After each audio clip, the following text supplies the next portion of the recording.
ಕ್ಲಾಸ್ರೂಮ್ನಲ್ಲಿ love propose, ವಿದ್ಯಾರ್ಥಿನಿಯಿಂದ ಕಾಮುಕ ಪ್ರೊಫೆಸರ್ಗೆ ಚಪ್ಪಲಿ ಏಟು. G Parameshwar medical ಕಾಲೇಜಿನಲ್ಲಿ ಅವಾಂತರ.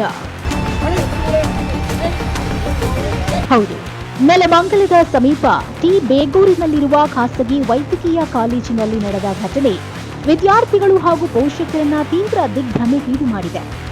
ವೈದ್ಯಕೀಯ ಕಾಲೇಜಿನ ಪ್ರಾಧ್ಯಾಪಕರೊಬ್ಬರ ಲವ್ ಪ್ರಪೋಸಲ್ ತೀವ್ರ ಉದ್ವಿಗ್ನತೆಗೆ ಕಾರಣವಾಗಿದ್ದು, Shri Siddhartha institute of medical science and research ಸೆಂಟರ್ನಲ್ಲಿ ಈ ಘಟನೆ ನಡೆದಿದೆ.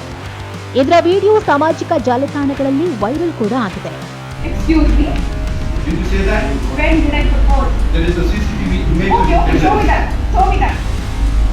ಇಷ್ಟಕ್ಕೂ ಅಲ್ಲಿ ನಡೆದದ್ದಾದ್ರೂ ಏನು ಅಂತೀರಾ? ಮೆಡಿಕಲ್ ಕಾಲೇಜಿನ ಕ್ಲಾಸ್ ನಡೀತಾ ಇದ್ದಾಗ ಮೊಹಮ್ಮದ್ ಎಂಬ ಪ್ರಾಧ್ಯಾಪಕ ಮೈಕ್ರೋಫೋನ್ ಹಿಡಿದು ಎಲ್ಲಾ ವಿದ್ಯಾರ್ಥಿಗಳ ಮುಂದೆ ವಿದ್ಯಾರ್ಥಿನಿಯೊಬ್ಬಳ ಮೇಲಿನ ತನ್ನ ಪ್ರೇಮ ಕುರಿತು ವ್ಯಕ್ತಿಗತ ಹೇಳಿಕೆಯನ್ನ ಕೊಟ್ಟಿದ್ದ. ಆಕೆಯೇ ತನಗೆ ಪ್ರಪೋಸ್ ಮಾಡಿದ್ದಾಳೆ, ತಾನು ಕೂಡ ಅವಳನ್ನ ಪ್ರೀತಿಸ್ತಾ ಇದ್ದೇನೆ ಅಂತ ಎಲ್ಲರ ಮುಂದೆ ಘೋಷಿಸಿದ್ದ. ನಂತರ ಎಲ್ಲರಿಗೂ ಚಾಕ್ಲೇಟ್ ಕೂಡ ಕೊಟ್ಟಿದ್ದ. ಇದಕ್ಕೆ ವಿದ್ಯಾರ್ಥಿನಿ ತೀವ್ರವಾಗಿ ಆಕ್ಷೇಪಿಸಿ ವಿರೋಧಿಸಿದಾಗ ಮಾತಿನ ಚಕಮಕಿ ನಡೆದಿದೆ. ಸಾಮಾಜಿಕ ಮಾಧ್ಯಮದಲ್ಲಿ ವೈರಲ್ ಆಗ್ತಿರುವ ವಿಡಿಯೋಗಳ ಪ್ರಕಾರ, ನೀನು ನನಗೆ ಪ್ರಪೋಸ್ ಮಾಡಿದೆ ಅಲ್ವಾ, ಐ ಲವ್ ಯು ಅಂತ ಹೇಳಿದೆ ಅಲ್ವಾ ಅಂತ ಪ್ರೊಫೆಸರ್ ಕೇಳ್ತಾನೆ. ನಾನು ಯಾವಾಗ ಪ್ರಪೋಸ್ ಮಾಡಿದೆ, ಅದಕ್ಕೆ ಸಾಕ್ಷಿ ತೋರಿಸಿ ಅಂತ ವಿದ್ಯಾರ್ಥಿನಿ ತೀವ್ರವಾಗಿ ವಿರೋಧಿಸ್ತಾರೆ. ನನ್ನ ಬಳಿ ಸಿಸಿಟಿವಿ ದೃಶ್ಯಾವಳಿಗಳಿವೆ, ಬೇಕಾದ್ರೆ ಅದನ್ನ ನೋಡಬಹುದು ಅಂತ ಹೇಳಿ ಪ್ರಾಧ್ಯಾಪಕರು ಸ್ವಲ್ಪ ಗಟ್ಟಿಯಾಗಿ ವಾದಿಸ್ತಾನೆ.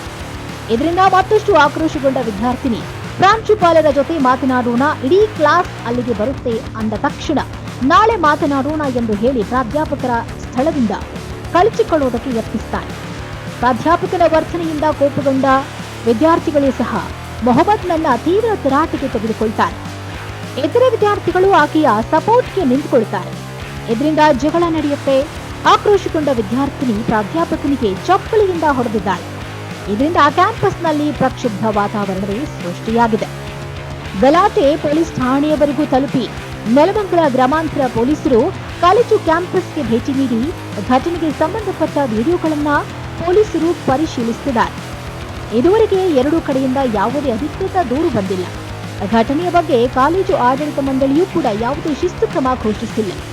ವೈದ್ಯಕೀಯ ಕಾಲೇಜಿನಲ್ಲಿ ಜವಾಬ್ದಾರಿಯುತ ಸ್ಥಾನಮಾನ ಹೊಂದಿರುವ ಪ್ರಾಧ್ಯಾಪಕರ ವರ್ತನೆಯ ಬಗ್ಗೆ ಮಾತ್ರ ಸಾಮಾಜಿಕ ಜಾಲತಾಣಗಳಲ್ಲಿ ವ್ಯಾಪಕ ಟೀಕೆ ವ್ಯಕ್ತವಾಗಿದೆ.